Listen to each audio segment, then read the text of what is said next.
নমস্কার, আশা করি ভালো আছেন। আজকে আপনাদের জন্য গুজরাট থেকে আরো একটা আম, ভানরাজ। ভানরাজ আমটা গুজরাটের ভাদোদারার সবচেয়ে বিখ্যাত আমগুলোর মধ্যে একটা।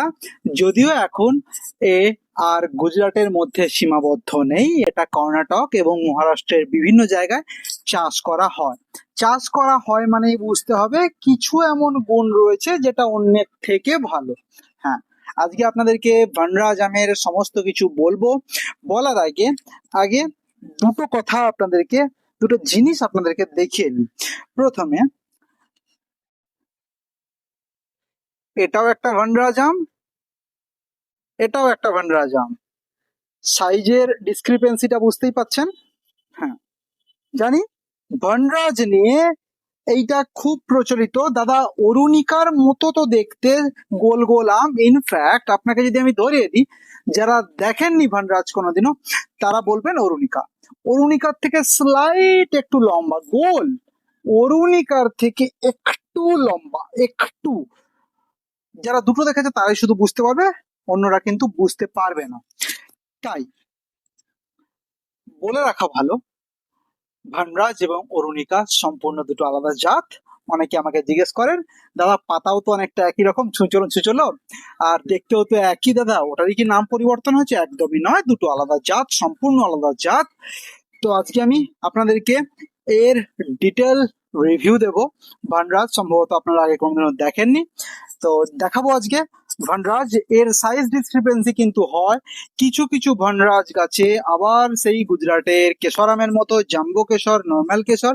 আমার একটা গাছের ভানরাজ সবসময় এরকম 500-550 গ্রাম করে হয়, সেটা কম হোক বেশি হোক। যদিও একটা ছোট্ট গাছে 10টা-15টা আম হলে, একটা 2 বছর 3 বছরের গাছে 10টা-15টা আম হলে কখনোই সেটা 500 গ্রাম করে হবে না। কিন্তু আমি দেখেছি 5 বছরের দুটো গাছ, একটা গাছে ছোট ছোট ফল, 200, 250, 270, 280 গ্রাম, 300 গ্রাম, আর একটা গাছে বড় বড় 500, 700, 750 গ্রাম পর্যন্ত ফল হতে দেখা গেছে। ইভেন গুজরাটে একজন চাষি রিসেন্টলি ক্লেম করছেন তার ভানরাজ নাকি 1 কিলো 600 গ্রাম, 1 কিলো 700 গ্রাম করে হয়েছে। যদিও আমি এই জিনিসটার সত্যতা এখনো পর্যন্ত যাচাই করে দেখিনি।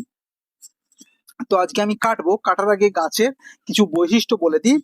গাছের বৈশিষ্ট্য, এটা কিন্তু পট ফ্রেন্ডলি একটা জাত, যদিও এর নেচার সেমি ভিগোরাস, ভিগোরাস নয়, কেশরের থেকে একটু ছোট থাকে জেনারেলি, যদি ট্রেনিং প্রুনিং না করা হয়। যদি প্রপার ট্রেনিং প্রুনিং করা হয় তাহলে কিন্তু এই গাছটা ডোয়ার্ফ থাকবে। পট ফ্রেন্ডলি একটা গাছ। এগুলো সমস্ত বনরাজ যেগুলো হয়েছে, এগুলো সমস্ত আমার পটের গাছে হয়েছিল। অনেক আম হয়েছিল, কিছু হনুমানে নিয়ে গেছে, কিছু রয়েছে, তো রিভিউ দেবো দুটো গাছের আম। দ্বিতীয়, এটার সিজনটা কিন্তু mid to late, mid to late এর সিজন, অর্থাৎ জুন মাসের মিডিল থেকে জুলাই মাসের শেষ পর্যন্ত এই আমটা গাছে থাকতে দেখা যায়। যদি আপনি ম্যাচিওর অবস্থায় গাছ থেকে তুলতে চান তাহলে কিন্তু আপনি জুনের মিডিল নাগাদ এই আমগুলোকে গাছ থেকে তুলতে পারেন, হারভেস্ট করতে পারেন বাজারজাত করার জন্য বা নিজের বাড়িতে খাওয়ার জন্য। অন্তত আমার এখানে এটাই এর সিজন। গুজরাটেও কিন্তু এর সিজন অনেকটাই এইরকম। ডিপ রেড কালার মাঝে মাঝে আসে। আমার একটা আমে যেরকম একদম রেড কালার এসছে স্ক্যাটার্ড, এটা আরো প্রমিনেন্ট রেড হয়ে যাবে। আর একটা আমে শুধু ওপরে রেড কালার এসছে, আর একটা আমে কিন্তু রেড কালার আসেনি খুব একটা, সামান্য একটু স্ক্যান্টি রেড ব্লাস রয়েছে, পুরোটাই সবুজ রয়েছে। তো ভনরাজের কালার এই। যদিও ব্যাগিং করলে ভানরাজ কিন্তু হলুদ হয়ে যাবে। হ্যাঁ, ভানরাজ বলছি মানে ভানলক্ষ্মীও আছে। ভানলক্ষ্মীর রিভিউ কিন্তু এর পরের দিন। গুজরাটের একদম লেটেস্ট একটা ভ্যারাইটি, লেটেস্ট একটা সিলেকশন ভানলক্ষ্মী, যেটা কিছুদিন পরে আপনাদের সামনে আমি তুলে আনবো। গাছে ভর্তি ভানলক্ষ্মী হয়ে রয়েছে আমার, খুব সুন্দর কালার আছে, সেটা অন্যদিন দেখাবো। তো ভানরাজ, যেটা বলছিলাম, পট ফ্রেন্ডলি একটা জাত, ডিস রেজিস্ট্যান্সির দিক থেকে এটা কিন্তু ভালো। যদিও অনেক সময় দেখা যায় উল্টিং ডিজিজ ভানরাজে একটু বেশি হয়। উল্টিং ডাইব্যাক মানে একটা ডাল পচতে পচতে পচতে পচতে নিচে চলে আসে, এই ডিজিজটা ভানরাজে কিন্তু দেখা যায় সিগনিফিকেন্ট লেভেলে। অনেক জায়গাতে যেখানে ওয়েদার ক্লাইমেট একটু ভেজা ভেজা, সেই জায়গাতে এই রোগটা বেশি হয়, শুধু ভানরাজ নয়, যে কোনো আম গাছের ক্ষেত্রে বেশি হতে দেখা যায়। গুজরাটে সিগনিফিকেন্ট লেভেলে, ইনফ্যাক্ট ভাদোদারাতে সিগনিফিকেন্ট লেভেলে এর চাষ করা হয়। 7,000 থেকে 8,000 হেক্টর জমিতে এর চাষাবাদ হতে দেখা গেছে ওভারঅল গুজরাটে। তো এবারে আমি একটা আম কাটবো, কাটার আগে বলে দিই এর অ্যারোমা। অ্যারোমাটা অনেকটা কেশরের মতো, অর্থাৎ কাঁচা আমের রসের বা আঠার যে অ্যারোমা, সেই অ্যারোমা এর থেকে বেরোচ্ছে ওপরে। কোন রকম মিষ্টি বা তীব্র অ্যারোমা নেই, যদিও এই আমগুলো পাকলে কিন্তু অ্যারোমা ভালো হয়। এর একটা প্রবলেম হলো এত বড় আম হওয়া সত্ত্বেও কিন্তু এই গাছ থেকে খসে না, পেকে যাবে, ভেতরটা নষ্ট হয়ে যাবে, আপনি বুঝতেও পারবেন না, গাছে ঝুলে থাকবে। তাই জন্য এই আমটা সঠিকভাবে আপনাকে চিনতে হবে যেটা ম্যাচিউর হয়েছে না হয়নি। আপনাদের আজকে একটা ট্রিক শেখাই। অনেকেই আমাকে জিজ্ঞেস করেন, দাদা আমটা ম্যাচিউর হয়েছে কি হয়নি, কি করে চিনতে হয়, কি করে চাষিরা চেনেন, বা কি করে আপনি ধরুন সিজন জানেন, একটা নতুন আম এনেছেন, তার কোন সময় সেটা ম্যাচিউর হয় আপনি জানেন না, কি করে জানবেন যে আমটা ম্যাচিউর হয়েছে কিনা? এই একটা আম নেবেন, দেখে নিন ভালো করে, আমি শর্টসেও দেবো। এই একটা আম নেবেন, ঠিক নাক, এই যে নাক দেখতে পাচ্ছেন, এই যে নাক, নাকের কাছটাতে আঙুল দিয়ে জেন্টেল প্রেসার দেবেন, দেখবেন ঢুকে যাচ্ছে। সেটা কিন্তু নষ্ট হয়ে যাওয়ার জন্য নয়, ম্যাচিউরিটির লক্ষণ। ঠিক নাকের কাছটাতে আলতো করে চাপ দেবেন, দেখবেন একটু প্রেস করা যাচ্ছে, ম্যাচিউর হয়ে গেছে। পুরো আম যদি ইটের মতো শক্ত থাকে আপনি তুলে নিতে পারেন, আরামসে তুলে নিতে পারেন। পুরো আম ইটের মতো শক্ত থাকলেও আপনি আমটাকে আরামসে তুলে নিয়ে বাড়িতে রাখুন, 4-5 দিনের মধ্যে আমটা পেকে যাবে। নাকের কাছটাতে সবসময় আঙুল দিয়ে, ইন্ডেক্স ফিঙ্গার দিয়ে চেপে দেখবেন। চাষিরা এই করেই নির্ধারণ করেন যে আম পেকেছে কি পাকেনি। যারা নতুন বাগানি, যারা নতুন চাষ করছেন, তারা এইভাবে নির্ধারণ করেন।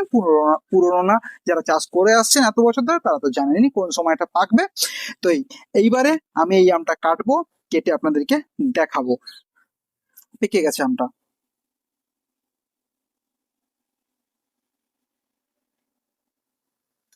কেশর আমে যেরকম প্রচুর পরিমাণে জুস থাকে, এর ক্ষেত্রেও কিন্তু জুস প্রচুর পরিমাণে থাকে।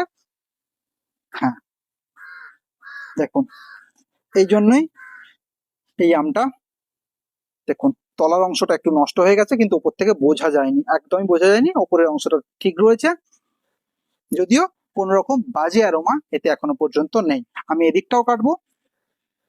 Orange colour, orange yellow to orange বলা যেতে পারে।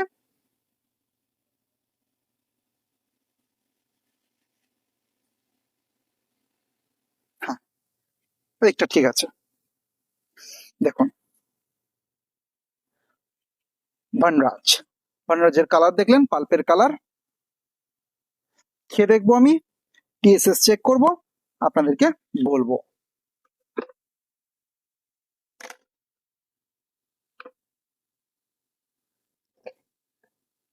অ্যারোমা কিন্তু বাইরে থেকে খুব একটা স্ট্রং নেই, মডারেট অ্যামাউন্টের অ্যারোমা রয়েছে। কাটার সময় আমি কিন্তু খুব একটা বেশি আঁশ পাইনি।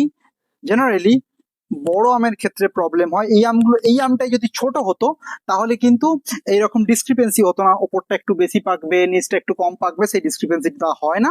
যত আম বড় হয় সেই আমে এই ডিসক্রিপেন্সিটা দেখা যায়, যে কোনো বড় আমের ক্ষেত্রে। জুসটা মোটামুটি অ্যাভারেজ, একটু থিক জুস নয়, একটু লাইট জুস। 18 টিএসএস, মানে good amount, decent to good অ্যামাউন্টের মিষ্টতা এতে রয়েছে। এবার আমি একে খাবো, খাওয়ার আগে আপনাদেরকে বলে দিই আঁশের পরিমাণ কিন্তু কম।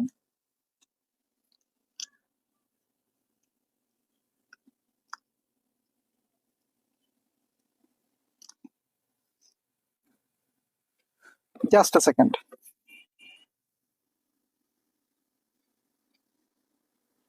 আমি একটা অন্য ফলের টেস্ট পাচ্ছি, তাই জন্যই বললাম, জাস্ট আ সেকেন্ড।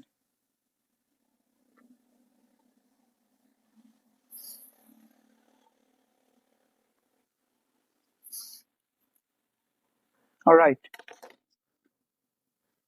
আনারসের একটা ডমিনেটিং ফ্লেভার আছে, ডমিনেটিং মানে ভালো মতো আনারসের গন্ধ রয়েছে, ভালো মতো।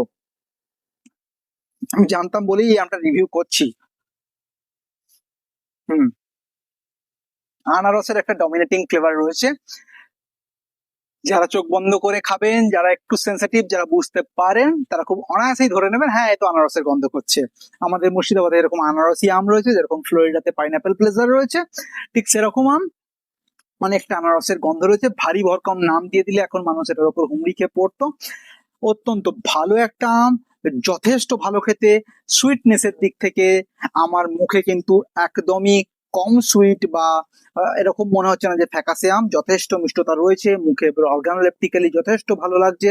অ্যারোমাটা পাইনাপেলের মতো আমের অ্যারোমা রয়েছে, আমের অ্যারোমা তো অবশ্যই রয়েছে, বেস অ্যারোমা আমের, কিন্তু তার উপর টপিংস হচ্ছে পাইনাপেলের।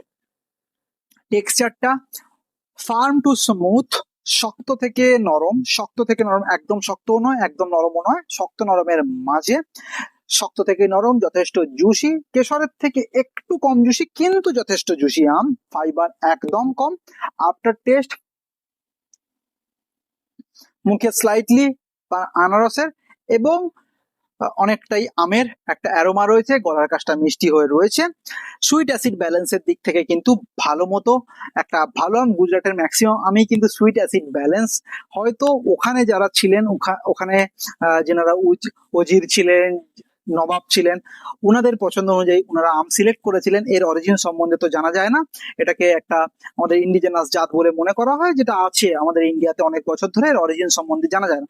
তো যারা সিলেক্ট করেছিল যে এই আমগুলো কাল্টিভেশন হওয়া দরকার বা এই আমগুলো বাড়ানো প্রপাগেট হওয়া দরকার, ওনাদের টেস্ট কিন্তু খুব ভালো ছিল, মানে মুখের টেস্টের একটা ক্রাইটেরিয়া গুলো খুব ভালো ছিল। তার কারণ ওনারা ম্যাক্সিমাম ক্ষেত্রে যে সমস্ত আম চুজ করেছেন গুজরাটে, সমস্ত আমেরই কিন্তু sweet acid balance extremely good, well ক্যালিবারেটেড।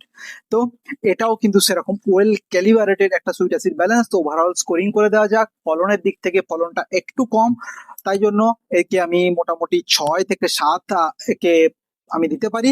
যদিও ম্যাচিউর হওয়ার পর 5 বছরের পর থেকে কিন্তু যথেষ্ট পরিমাণে ফল দিতে পারে।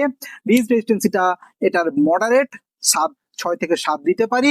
High density, ultra high density, pot friendly, সমস্ত কম্পেটেবল, করা যেতে পারে, পটে করা যায় খুব সুন্দর, তাই জন্য একে আমি 8 দেবো। এইবারে অ্যারোমার দিক থেকে, বাইরে থেকে যখন শুকলাম অ্যারোমার দিক থেকে একে আমি 6 দেবো। বাইরে থেকে খুব একটা স্ট্রং কিছু নেই, হেভি প্রজেকশন নেই, মাইল্ড প্রজেকশন, শর্ট প্রজেকশনের অ্যারোমা। খাওয়ার দিক থেকে বলে দিই, অর্গানোলেপটিক্যালি খাওয়ার দিক থেকে, অ্যাপিয়ারেন্সের দিক থেকে আগে বলে দিই, অ্যাপিয়ারেন্সের দিক থেকে কিন্তু একে আমি 10-এ 8 দেবো। যথেষ্ট সুন্দর দেখতে, গোল আকারের একটা আম হয়, লাল ব্লাস আছে, রেড ব্লাস, সূর্যের প্রপার আলো পড়লে। এইবারে টেস্ট করার সময় যে অ্যারোমাটা আমি ফিল করছি সেটা যথেষ্ট ভালো, এবং পাইনাপেলের একটা ডমিনেটিং ফ্লেভার থাকার জন্য একে আমি 10-এ 8, ইনফ্যাক্ট 9ও দিতে পারি। টেক্সচারটা ফার্ম টু সফট, একদম ফার্ম নয়, তার জন্য একে আমি 7 দিতে পারি, 6 থেকে 7 দিতে পারি। এটার টেক্সচার এবং ফার্মনেস, টেক্সচারটা স্মুথ বলবো তার কারণ এতে ফাইবার খুব কম। ফার্মনেসটা তো বলে দিলাম যে ফার্ম টু স্মুথ, এই ফার্ম টু স্মুথ অথচ কোনো ফাইবার নেই, এই দুটো জিনিস মিলে একটা বাটারি জিনিস আপনার মুখে মনে হবে, ফ্রুটি বাটার, কিন্তু ফ্রুটি ফ্লেভারের বাটার, একটা খুব সুন্দর একটা ফিলিং আপনি পাবেন। তো সেক্ষেত্রেও একে আমি 10-এ 8 দেবো। ওভারঅল অর্গানোলেপটিক স্কোরিং করতে বলে আছে, আফটার টেস্টের দিক থেকেও কিন্তু একে আমি 10-এ 8 দেবো, যথেষ্ট ভালো আফটার টেস্ট রয়েছে। তো ওভারঅল স্কোরিং করতে বলা হলে অর্গানোলেপটিক্যালি আমি একে 10-এ 8, 7.5, 8 অবশ্যই স্কোর করতে পারি। যথেষ্ট ভালো একটা আম, লাগান, প্রতি বছর হয়, প্রতি বছর হয়। কেশরের ক্ষেত্রে কিন্তু অনেকে বলবেন কেশর তো দাদা প্রতি বছর হয় না, কেশরও প্রতি বছর হয়, করতে জানলে অবশ্যই হয়। তো সেই নিয়ে অন্যদিন কথা হবে। কেশরের ভিডিওতে আমাকে অনেকে জিজ্ঞেস করেছেন দাদা কেশর কি প্রতি বছর হবে? হ্যাঁ, কেশর প্রতি বছরই হচ্ছে, আমার এখানে অন্তত হচ্ছে, যদি ঠিকঠাক ট্রেনিং করেন তাহলে। ঠিক সেরকমই ভানরাজও কিন্তু প্রতি বছর হবে, কোনো বছর একটু বেশি, কোনো বছর একটু কম হওয়াতে দেখা যায়। True every year bearing nature নয়, মানে এবছর 50টা হয়েছে তো সামনের বছর 51 থেকে 55টা হবেই, সেরকম নেচার নয়। এবছর 50টা হয়েছে, সামনের বছর 10টা হতে পারে, তারপরের বছর আবার 50টা হতে পারে, তারপরের বছর 20টা হতে পারে, তারপরের বছর 5টা হতে পারে, কিন্তু হবে। এই হচ্ছে এর নেচার। 64-10-এর মতো পুরো বন্ধ করে দেয় না, না তো না, কিচ্ছু নেই, সেরকমটা হবে না। এই ছিল আজকে আমার ভানরাজের রিভিউ। ভালো থাকবেন, খুব তাড়াতাড়ি দেখা হচ্ছে আবার একটা নতুন আম নিয়ে। সামনের সপ্তাহে ঠিক সোমবার আবার একটা নতুন আম নিয়ে আপনাদের সামনে আসতে চলেছি, এবং এইবার এই আমটা বিশ্ব জগতের সর্বশ্রেষ্ঠ আমগুলোর মধ্যে একটা আম বলে গণ্য করা হয়। ততদিন ভালো থাকুন। বনলক্ষ্মীর এর বোন বা এর গার্লফ্রেন্ড বা এর দিদি যা বলেন, এটা বনরাজ, এটা বনলক্ষ্মীর রিভিউ খুব তাড়াতাড়ি চ্যানেলে আসতে চলেছে। নমস্কার।